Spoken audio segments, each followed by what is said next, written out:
तो चलिए आज अपना टॉपिक है विटामिन, ठीक है। तो चलिए विटामिन को पढ़ते हैं, ठीक है। कुल अभी तक खोजा गया विटामिन 20 ही हैं, ठीक है। कितने हैं? तो अभी तक कुल कितना विटामिन को खोजा गया है? 20 विटामिन को खोजा गया, ठीक है। जो हमारे शरीर में उपयोग है, जो हमारे शरीर को विटामिन चाहिए वो कितने अभी तक है? तो वह 13 ही विटामिन है, ठीक है। तो चलिए विटामिन जो हमारे शरीर को चाहिए वो उसकी संख्या कितनी है? तो आप लोग कह सकते हैं कि 13 है, ठीक है। तो विटामिन कितने प्रकार के होते हैं? विटामिन 2 प्रकार के होते हैं। एक जल में घुलनशील होता है, एक वसा में घुलनशील होता है, ठीक है। जल में कौन सा विटामिन घुलनशील होता है? बी और सी। वसा में कौन सा घुलनशील विटामिन होता है?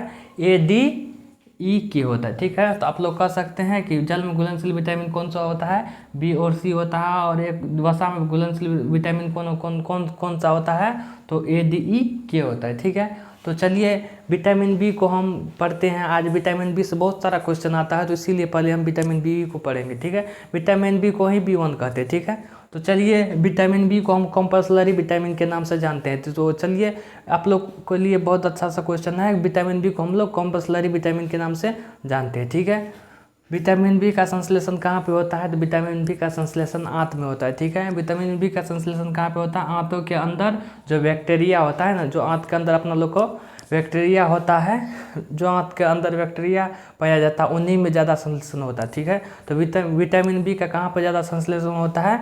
आंतों के अंदर जो बैक्टीरिया होता है, बैक्टीरिया पाया जाता है उन्हीं में ज़्यादा संश्लेषण होता है विटामिन बी का, ठीक है।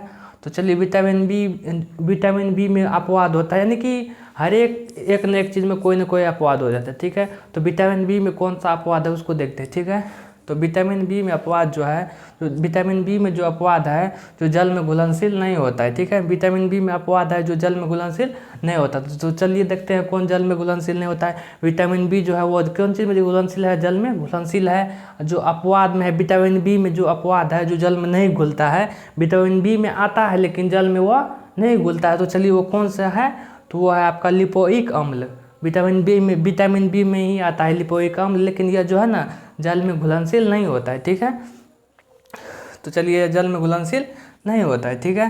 तो विटामिन बी शरीर में कहाँ कहाँ उपलब्ध होता है? यानी कि विटामिन बी जो है शरीर में कहाँ कहाँ पाया जाता है? लिवर और खमीर में, जिसको हम लिवर को हम लोग यकृत बोलते हैं, खमीर को हम लोग यीस्ट बोलते हैं, ठीक है। तो कहाँ कहाँ हमारे शरीर में विटामिन बी पाया जाता है? लिवर और यीस्ट में, यानी कि यकृत और खमीर में पाया जाता है, ठीक है। तो चलिए विटामिन B1 का रासायनिक नाम क्या है?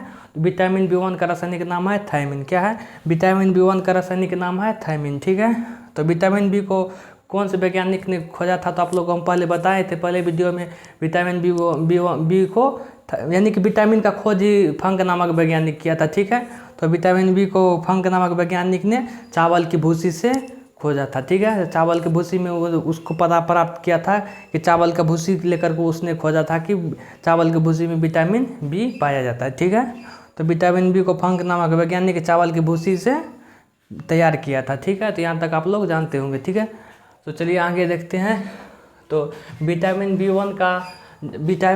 वन का जो है ना, तो क्रिस्टल संरचना किसने दिया था? तो जॉनसन नामक वैज्ञानिक ने। विटामिन B1 का क्रिस्टल संरचना किसने दिया था?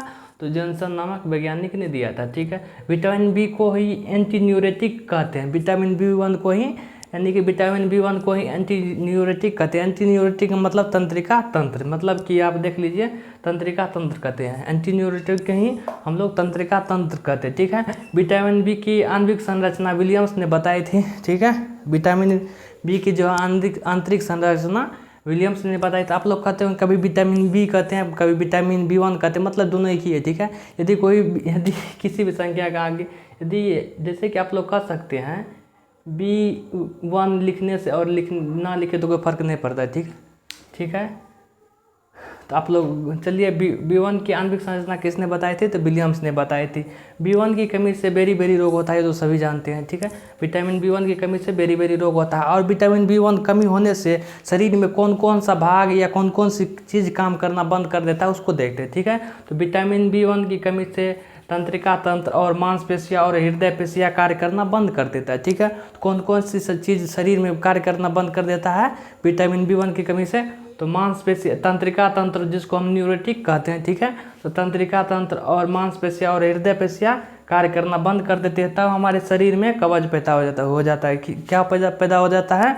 जब जब हमारे शरीर में तीनों चीज़ काम करना बंद कर देता है तो हमारे शरीर में कवच पैदा हो जाता है और खाना जो खाते हैं उसका पाचन सही से नहीं हो पाता है, जिससे हम लोग का पेट झड़ने लगता है। ठीक है, तो इसका निवारण क्या करना चाहिए?